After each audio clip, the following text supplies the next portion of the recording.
Well, hello everyone. Welcome to again another segment of Roots and Redemption, where we are at the moment discussing the forgotten roots and history of African Christianity. Last week we sort of did a drive-by, fly-by overview of African Christianity and its history on the continent before colonialism. And today I want to perhaps get into the two experiences of Africans with Christianity. Some people believe that they think that there is only one sort of interaction or a formative experience of Christianity came with the white people, with Europeans, with the missionaries. And that's how Christianity came onto the continent. And it is off the basis of this premise that I see a lot of my African brothers and sisters forming their worldview for how they should look at our culture and how they should look at Christianity. And even others who are not Christians, it forms their worldview about how they should view Christianity because they view it as something that came onto the continent with the Westerners, with the white people that came to subdue and that came to oppress them. But it is important to note that there are two experiences, there are two experience events or periods in which Africans have had to interact with both with Judaism and with Christianity. And so let me start with Judaism. When we look at the landscape of the early centuries before Christ, there are some events that we know of in history, particularly the captivity of the Jewish people with the Babylonians. And it is an event like this, or rather this particular event, that is highlighted by the Lemba people as being the event that moved a group of Jews to migrate into what is now Yemen, into the region or a place called Senna. And these Jews, similarly, like a lot of other Jewish houses or tribes, migrated into Yemen and settled there for a while. And because of some more turmoil and persecution, migrated onto the continent of Africa and then down into Southern Africa. And this is the reason why we have Lemba people in Malawi, in Zimbabwe, in South Africa, people who practice Judaism as their tradition of life. And they, through their heritage and historical accounts, assert that they came from the lineage of the Jews and they're descendant from the Jews that were in Yemen. In Zimbabwe here, we have them, the Lemba people, in an area called Mbelengwa, right? And I know in some instances they are called Masena, the Sena people. Could it be a coincidence that this is referring to Senna in Yemen? Maybe. But I know that this has some coincidence and value to our discussion. We also have the Igbo people in Nigeria. And the Igbo tribe believe, through their own oral tradition, that they're descendant of the tribe of Dan, right? Now, all these groups, the Lemba, the Igbo, of course,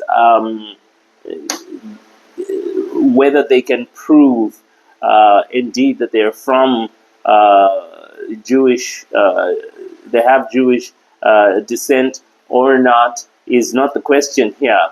And even as I say that, the Lemba people I know for sure have had DNA tests that have proved that they do have Jewish DNA in them. And so, but my point is to say that we're talking about culture here and way of life. So we have these distinct groups on the African continent, as far down as the southern part of Africa, who in their culture are practicing Judaism. And so, as we know that culture is something that is transmitted, that is, it morphs into a composite of the sum total of the people's experiences and beliefs and worldviews. And so, if we do have this mingling with Judaism in Africa, on the continent of Africa, with the Igbo people, with the Lemba people down south, with the Ethiopian people up north, with the Egyptian people, we do have a lot of assimilation of ancient Jewish culture on the continent, thousands of years before Christianity or Christian missionaries set foot on the continent. Could that shape what we now call our African culture today? I believe it does. And we can't escape from that. That some of our values and systems and things that we do may have been as a result of our interaction with a lot of different cultures, including Judaism. I know in our Shona culture, we do have a Sabbath that is observed. I grew up Mzezuru, and they observe a day called Chisi. Everybody knows Chisi, that seventh day that people are not allowed to work in the fields, that if you are caught by the tribal leaders working on that seventh day of rest, there are punishments and penalties, and it is believed to affect things in a spiritual sense for the region. And so this is a Sabbath quite like the Sabbaths that are instituted in the book of Leviticus in the Bible, in the Old Testament. And such similarities may be cast down to pure coincidence. I mean, where did the ideas come from our people to institute this day of rest? And why did it have to be, in those 7-day cycles? Coincidence? No, I don't believe not. I believe this is actual evidence that our cultures have assimilated and interacted and transmitted from each other. So I do want us to keep that in the back of our minds when we hold on to this thing that we say, this is our culture, chivanu chedu, chakasiyana ni chivanu che varungu. And usually when we say varungu, we group everything together: the Jews, the Irish, the English, the Scottish. Anybody who has a fair skin is varungu. But that is really not accurate to say our Shona cultures and norms and traditions are very close with the Jews, who are Middle Eastern in their descent, and we are a little bit further away from European cultures that come from the West. And the thing I see in our existence today as African Christians is we tend to want to align ourselves with Western cultures rather than the culture of the people of the Bible from whom we are descended spiritually. You find that people begin to speak about white weddings as a means and a form of having a Christian wedding, and yet there is nothing Christian except the fact that there is a pastor who does the ceremony, and he does it in a building that is called a church. But when we look at it traditionally, the norms and values that inform the things that are done at a white wedding are from Western culture, from Western pagan culture. But I find some of my brothers and sisters demonizing the African wedding where a young man goes to pay Rora and say that is not valid in front of God because he hasn't come and wear a white Victorian style dress and a tuxedo in a church and throw confetti everywhere. That is more acceptable in the sight of God. And I believe that is a grave um, there is a great ignorance there, my brothers and sisters. So we've spoken about Judaism and its possible interaction and influence on African cultures. And I believe that's something that we cannot deny. But let's talk about Christianity. Talking about Christianity, we can look first of all at the fact that as Christianity grew in Jerusalem, and believers were dispersed by persecution and began to move out as the Holy Spirit led them and as Christ has told them to do. They moved out and first of all into the area of Antioch, where they were first called Christians. But from Antioch, Christianity actually migrated or moved on into Africa, into Alexandria to be specific. And Alexandria in Egypt became the center of world Christianity during the 4th and 5th century. And we know that the church in Egypt was the church that was housing some of the biggest and greatest libraries of Christian literature. A lot of Christian leaders were based in Alexandria, and Christianity was exported from Egypt, from Africa, to other parts of the world. We even see that some of the major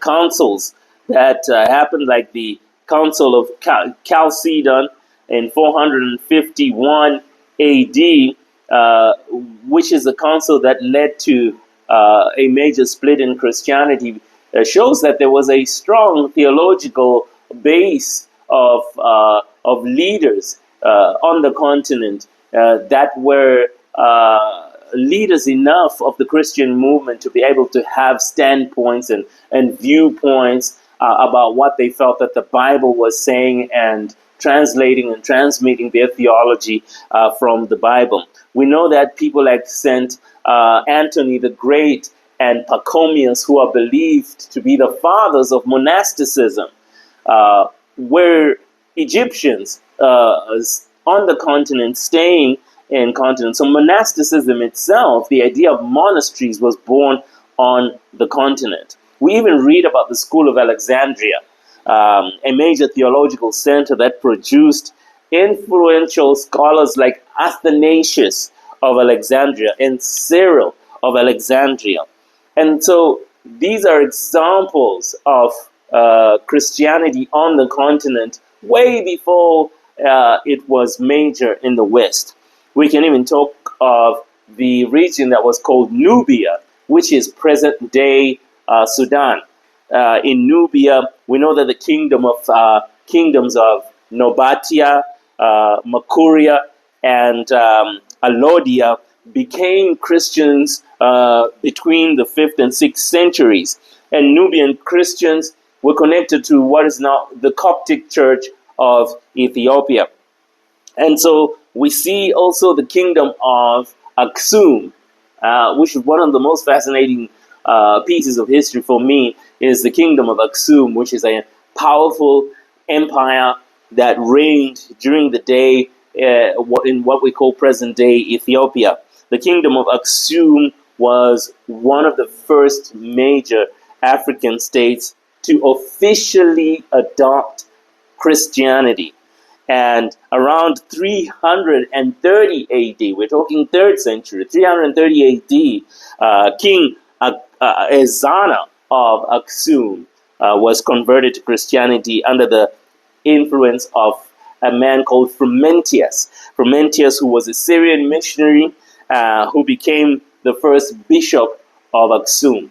And so this Ethiopian church which later became known as the Ethiopian Orthodox Church, maintains its connections with the Coptic Church of Egypt, with the Patriarch of Alexandria in Egypt appointing all of its bishops. And so we see even by the 5th century, the church in Axum had become a stronghold of Christianity, with churches being built and Christian practices being widespread. So this is on the continent of Africa in the 5th century.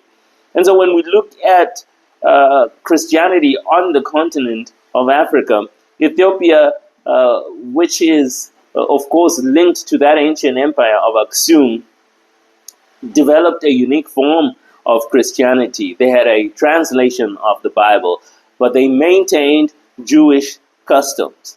And so, looking at this landscape, my brothers and sisters, it's clear to see that Christianity for Africa is not a Western concept. And like I said in the previous video, these empires, these kingdoms, accepted Christianity, and Christianity thrived on the continent without colonialism. And the reason why I'm stressing this is to bring out the point that Christianity is not a Western import on the African continent. If we're looking at the entirety of these two major periods of Christian and Judaism influence onto Africans. And it's important to establish that because that's the one stumbling block for a lot of Christians when they think about Christianity, is that it is something that the white man brought onto the continent. And yet, Christianity was on the continent and accepted freely and willingly by our African people. And there were kingdoms and empires that ruled on the continent that were distinctively Christian, and they evangelized and they moved and they spread the gospel. They spread the culture of Christianity onto the continent. And some of what we believe today is distinctively our culture, is our culture that has been shaped and molded by the influences of Judaism, by the influences of Christianity, by the influences of our other brothers and sisters that are all over the continent that we have ever interacted and mingled with. And so on our next episode, I would like to get more into the nitty-gritties of these particular aspects of culture that we should be analyzing to see whether do these things actually go against a Christian worldview biblically. And we'll look at biblical texts that will help us to analyze this so that Africans can be distinctively African people, but Christocentric, but biblical Christians, and not become fishes out of water, living out a weird Western culture in the name of Christianity. So I hope that you've enjoyed our discussion so far. If you have questions and points, please comment on the comment section below. Please subscribe and please like the video if you like our content, and hit that notification bell so that you can get updates whenever I post a new video. In the future, I'm also going to have guests that will be discussing these things with to share different perspectives on how we can look at Christianity on the continent of Africa. Thank you, and God bless.